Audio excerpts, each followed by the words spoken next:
Another issue with the car, blown out one of the seals in the back of here. That would be a disaster. Absolutely hate this bit. It's my own fault.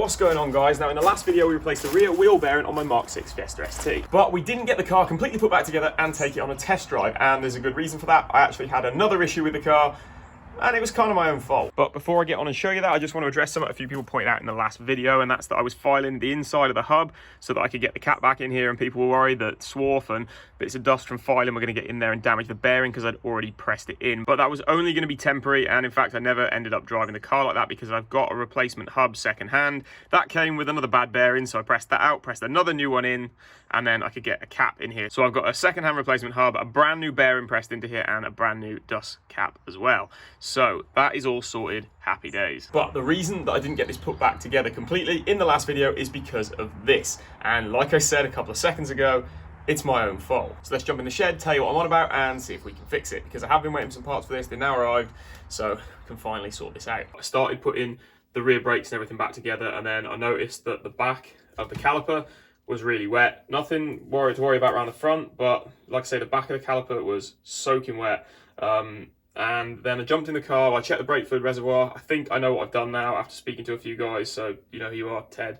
Thanks again, the oracle when it comes to this sort of stuff. But anyway, it turns out what I've done, I think when I wound the piston back in, when I was refitting the hub and everything for the bearing, I forgot to take the cap off the brake fluid reservoir. So when I wound this back, I think what it's done is it's blown out one of the seals in the back of here. Now, you've seen me rebuild the rear calipers before, so I'm going to have to go through most of that again, but I'm not going to bore you with too much of that. We'll just fly through that bit. But I've got to take this rear handbrake assembly off and get to a seal that's in behind here. I still have one from the rebuild kit that I got a while ago when I did these, so fingers crossed I can replace that and that will solve the problem. So let's get on with sorting this caliper out. Now, the last time I did this, I remembered to push the piston out most of the way while the caliper was still on the car. But this time, unfortunately, I forgot about that. Luckily, Ash was on hand to help, and he'd seen someone remove a piston with a pair of mole grips in the past. So I let him crack on, and he managed to get the piston out in no time. Okay, so the piston is finally out. Bit of a getaway of doing it, but I couldn't come up with anything better. So fair dues to Ash for coming up with a decent way of getting that piston out. And you know what? It's actually really clean inside here. Looks like I did a pretty good job when I did the rebuild. Like I said, I didn't do this seal on the back, which I think I've blown out because of, like I said, rewinding the piston on the brake caliper without undoing the reservoir caps. So my bad, but hopefully we can get to this. So the next thing to do is to remove this handbrake lever mechanism.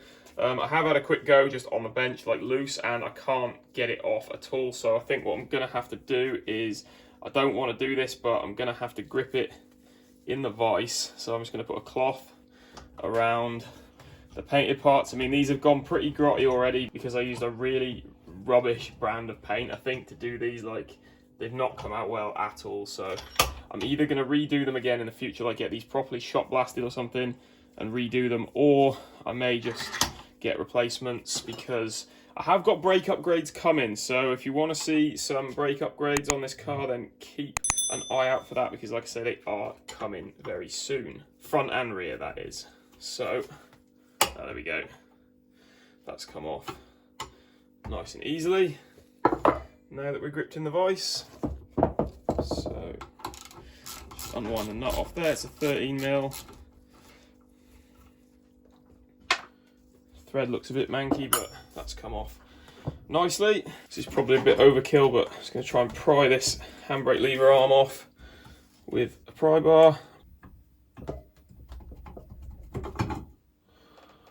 Okay, there we go. So there is like a dust seal around here, but I've got a feeling what we have to do is remove the rest of this mechanism. Like this bracket comes off, there's a little Torx bit there, so we'll remove that. Take all that assembly off, and I think the whole shaft that the piston actually screws onto, I believe that you can knock that out, and then it is an O-ring on there. That's probably what's gone and why this is leaking fluid out the back. So let's see if we can get this bracket off. So there's just a little Torx bit in there. It's a T30, so let's see if we can get that loose without rounding it. That would be a disaster, but looks like that's going to come off nice and easily.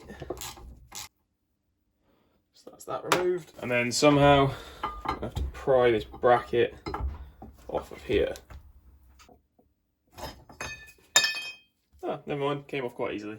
Okay, so there's this dust seal here, which I mentioned earlier, but I'm kind of worried about this because I need to remove it, but it's hard to get a grip on it. And I'm worried that if I get pliers or anything like that on it, that I'm going to rip it before it actually comes out of where it's sat. So that is concerning me slightly, that that's just going to tear.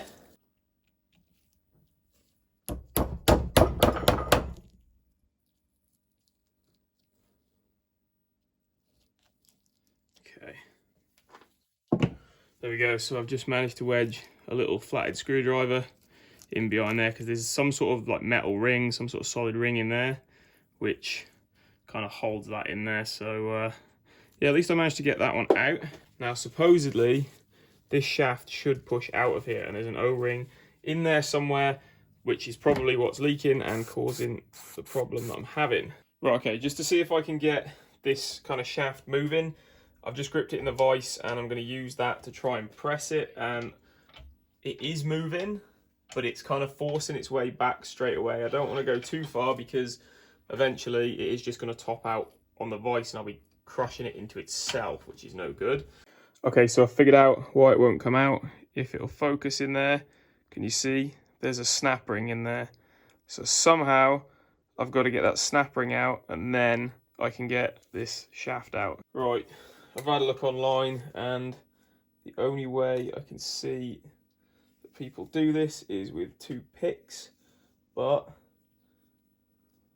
I can't see what I'm doing at all. Okay, so I had no luck with the picks. So yesterday I went out to my local DIY place and got some long nose circlip pliers, the longest I could find. They didn't fit at all, like the sort of pins on them, I suppose you could call them. Like they were just way too thick. So I tried grinding them down with an angle grinder, try and get in here a bit better. But I think because of like the width at the top here, I couldn't actually get them to compress properly with the forks on the caliper, so they were no good. But straight away I hopped online on Amazon and I ordered these. So these are like the right angle version, so I'm hoping that I can get in there with these. They've just arrived now, so I'm gonna see if I can get that stupid circlip out with these ones.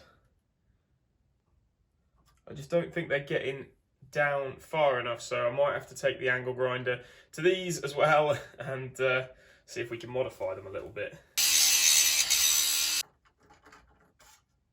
Yes, it's out.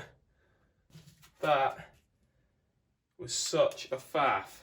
Okay, so now I've got the stupid circlip out. I'm hoping that I should just be able to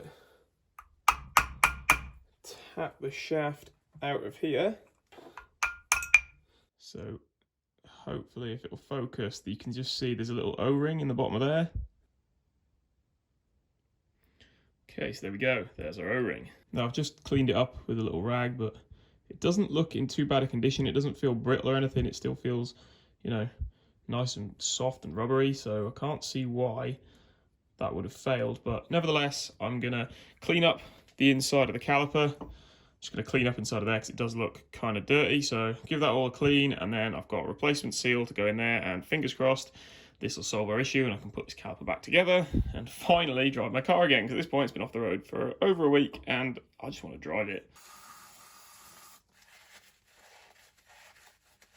Okay, so it's time to install the new O-ring. If I put it over this shaft that it's meant to seal, then hopefully once I push this into place it should press that seal into where it needs to go. There is a little like locating tab on this shaft and a little notch in the back of here that sits into, so I need to make sure I get that lined up to make sure it goes in the right place. Okay, pretty sure I've got that lined up and in the right place, so that is good. Okay, so the next thing that needs to go in is this circlip, which gave me such a nightmare at the start. Okay.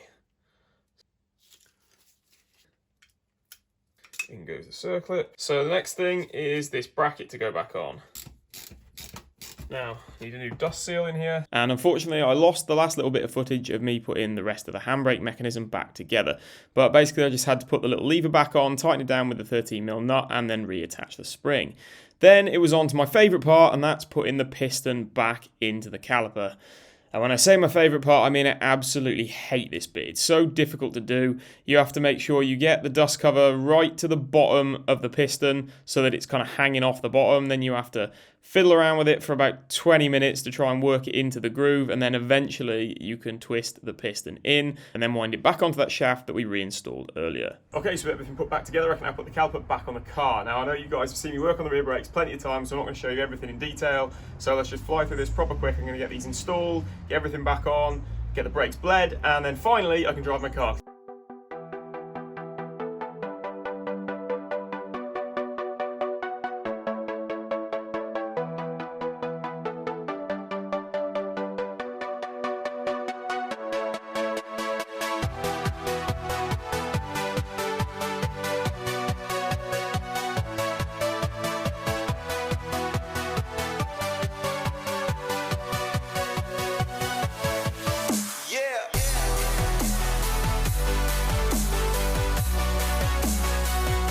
Okay, so we're back together, I've bled the brakes, and I've even been on a little test drive, and everything seems good. Well, almost everything. The brake pedal's nice and firm. This rear wheel bearing's all good now since we changed that out in the last video. This is actually the first time I've driven the car since that video came out. But I am having a little problem with the handbrake. The handbrake only just seems to catch right at the top of its travel, and that's no good because this car's got its MOT this month and that needs to be a lot better than that, and even at the top it doesn't really hold. I've had a look at the handbrake mechanism on both corners and they both seem to be engaging properly, so I'm going to try and tighten the handbrake using the adjuster underneath the handle. There's a 10mm nut just underneath the handbrake handle in there, so I'm going to release the handbrake and then try and tighten that just to see if we can get this handbrake working a little bit better.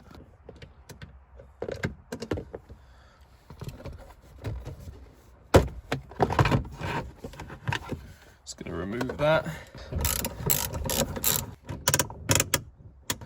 It's getting there. It's getting better. Almost there. There we go. I'd say that's pretty much perfect. Sorted. There we go, done. So there we go, that's the rear brakes sorted. Now I'm sorry it's not the most exciting video, but I want to be as transparent as I can with this car and show you the good as well as the bad, you know, everything that goes wrong with this car and how I get around to fixing it. So that is pretty much going to do it for this video, but I've got a few other things to be cracking on with today, and that's something that you'll see in a future video. So if you're not subscribed to this channel, make sure you do so you don't miss that. But this video is time to end. So thank you very much for watching, and I'll see you next time.